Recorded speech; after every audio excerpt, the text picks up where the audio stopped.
Well, the coronavirus crisis has highlighted just how interdependent the world really is. A new global initiative called OneShared.World is launching today with the goal of creating a movement that aims to find global solutions to global issues. The initiative hopes to influence government leaders to work together and has drawn up a declaration of interdependence, which you can sign up to online. Well, Thomas Jefferson, he wrote the U.S. Declaration of Independence. The Thomas Jefferson of the Declaration of Interdependence, you could say, joins me right now. I'm happy to welcome Jamie Metzl. He is founder of OneShared.World. Jamie, it's good to have you on the day. I've been reading through your resume here. Thank you. Council of Foreign Relations, counselor of the U.S. Senate Committee on Foreign Relations, Senate advisor at the Department of the State. I mean, you've served U.S. presidents on issues such as Iraq and Kosovo, international, global, multilateral. And that also describes OneShared.World, doesn't it? It really does. And I've also worked for the United Nations. Right now, I'm an expert advisor on human genome editing to the World Health Organization.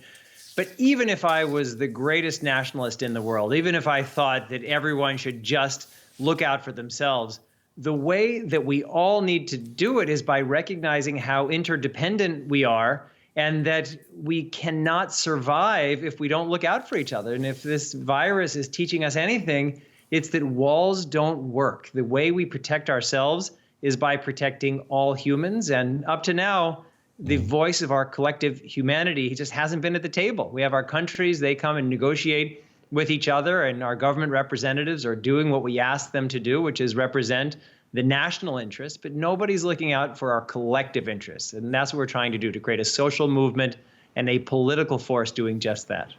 Is OneShared.World an idea that arose because governments have failed, maybe not failed their voters, but maybe failed humanity? Absolutely. Our governments have failed us. That's what this pandemic is. It was totally preventable. It was preventable had China or the United States or others done a better job up front. That would have prevented it. If we collectively had created a World Health Organization that had the resources and the mandate to do the job we all need it to do, that could have prevented this crisis. This is an entirely avoidable crisis. And the core issue isn't just the coronavirus or deadly pathogens. It's that we aren't organized to solve any of the major existential shared challenges we face. And until we do that, we're just going to keep jumping out of the frying pan and into the fire. And that's what this movement is about. Well, you say we're not organized to deal with these global problems, but isn't that what the United Nations was created to do? Would you say that the UN and the World Health Organization, have they failed us as well?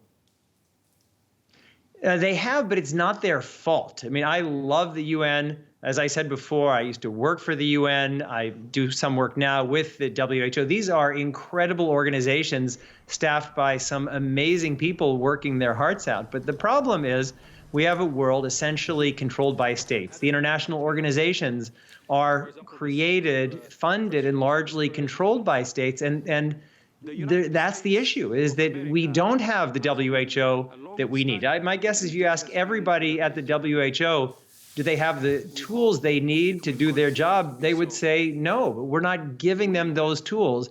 And the reason we're not is that there isn't a collective voice of all of us demanding that actions be taken to protect us. And whether that's having a real way of responding and preventing pathogenic outbreaks, or addressing issues like climate change, ecosystem destruction, mass hunger, which produces refugee flows, weapons of mass destruction, all of those things. And I just want to make another point about the creation of these wonderful institutions like the United Nations. In the old days, in 1941, at the heart of the crises that we faced then, we had great leaders like FDR, like Winston Churchill, who had a vision for what the world could be and how it could be different. And in most parts of the world, we don't have those leaders now. And so what we need to do is to divide up that job among all of us. And we have these incredible tools. And you called me the Thomas Jefferson of the Declaration of Interdependence. in the lead-in. But really what we have done is we have hundreds of people from 35 countries who have come together to collectively draft this document. And so we really need to come together in a new way. And it may seem impossibly crazy, but the whole idea of the modern nation state, that's not that old. It's 1648, Treaty of Westphalia. And then 1945, the end of the Second World War, is the beginning of all of these really wonderful international organizations, including the UN and the EU and other things that over the years were created. And now 2020, in many ways, it's the end of the post-war period. And we're going to build something new. And the question is, what will be the foundations of that new thing? And we are fighting to make sure that the new structure represents everybody. Well, Jamie, I like what you're saying, but at least for the time being, we're stuck with the nation state. And that means leaders such as Donald Trump have a lot of power and a lot of authority. Under President Trump, you know as well as I do that the U.S. has retreated from its role as the global leader in many areas. Now, that could change if a new president is elected in November. What do you do, however, if Trump is re-elected? So first, let me say, I don't think that we should aspire to a world with no nation states. There's a lot of things that countries and national governments actually do very well. So in no way are we trying to abolish them. But we are wanting to encourage them, to augment them, to inspire them to do the jobs that we need them to do. And one of the reasons why people around the world pay such close attention to American politics is that what happens here really matters for other countries. In Germany, Germany is what it is because America won the war, and America played the leading role in helping Germany reconstitute itself into the incredible democracy that it is today. But America, unfortunately, in this regard, has lost its way. And so there are many of us here in the United States who are saying that we need to do different things differently here. But we, the humans of planet Earth, we need to come together to say collectively, what do we stand for and how do we build the world that we want? And that's what our movement is really all about. Well, Jamie, we've got about 45 seconds before we run out of time. I just want to ask you, you know that President Trump and Steve Bannon, his former advisor, they represent the thinking that the nation state is the highest good, if you will, when we're talking about this organization. If he is re-elected, isn't that going to be a national endorsement of that thinking? And what are you going to do then with your idea if you have a re-elected Trump? So it's exactly right. And this is a year, I hate to bring in so many historical analogies, but I know how well educated your viewers are. This is a year like 1918. There's new technology. There's an old world that's in many ways collapsing. And the struggle is on to define the terms of this next world. And everybody is organizing. And certainly the forces of nationalism, our intolerance, are organizing. And we represent the forces of hope, of people coming together around our common humanity. Well, Jamie Metzl, we appreciate you taking the time to talk with us tonight. And we look forward to talking with you again. Jamie Metzl with OneShared.World. Jamie, thank you. Thank you.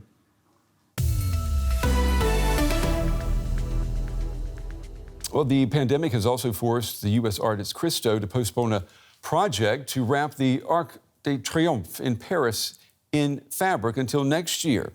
In the meantime, people here in Berlin can enjoy a retrospective of the installations that he completed with his late wife, Jean-Claude, in the German capital. The exhibition is timed to coincide with the 25th anniversary of the duo's wrapped Reichstag. June 1995. It looked like a UFO had landed in the middle of Berlin. Christo and his partner Jean-Claude had finally made their vision to wrap the Reichstag a reality. The summer began with these idyllic, surreal scenes that drew 1 million visitors to the once and future site of the German parliament. It had an elegance and an opulence. It radiated with magnetic power that simply drew you in. 1995 was the first time we met with Christo.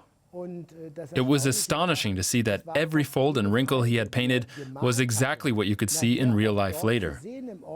It was as though he could envision the whole thing. Ingrid and Thomas Jochheim saw the wrapped Reichstag. They also followed Christo's other installations for decades, forging a friendship with him in the process. A new exhibit at the Berliner Palais Populaire shows their collection in honor of the 25th anniversary of Christo's Reichstag project. It did so much good for Germany, and Germany granted them permission with such tolerance and generosity. A parliamentary building isn't just any structure. The exhibit also shows the beginning of Christo's career, when all that was available for him to wrap up was old newspapers or performers of the 1960s. It also shows his mammoth projects that the couple struggled for decades to realize, such as the gates in New York's Central Park, or the famous Pont Neuf Bridge in Paris. Their undertakings were always wildly eccentric. Christo's last spectacular project was floating piers at Lake Iseo, Italy, in 2016. This was an installation that allowed people to literally walk on water. The artist sent this video message for the exhibition's opening.